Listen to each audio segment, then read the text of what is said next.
Hello guys! Excited ako ngayon kasi ito ang ating first episode. So, interested ka bang matutunan ang Australian Accounting and Taxation? Well, nandito ka sa right channel. Ano nga bang pagkakaiba ng Australian Accounting at Philippine Accounting? So, initially, pareho naman silang sumusunod sa International Accounting Standard.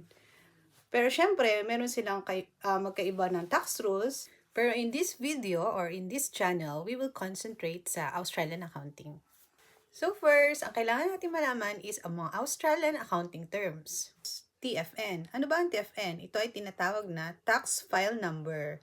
Or sa madaling salita, sa Pilipinas, ang tawag natin dito ay Tax Identification Number or TIN number. So, ang TFN ay personal reference number na kailangan kapag magpa-file ka ng personal tax return sa ATO or ang Australian Taxation Office or BIR sa atin sa Pilipinas.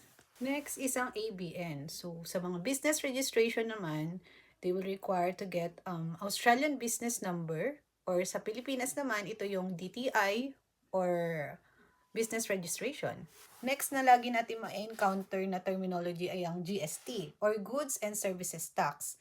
Ito yung parang VAT sa Pilipinas, pinapatong sa purchases sa Australia, either goods and services. So, medyo broad yung GST discussion natin. So, sa mga susunod na video, separate natin tong i-discuss, guys.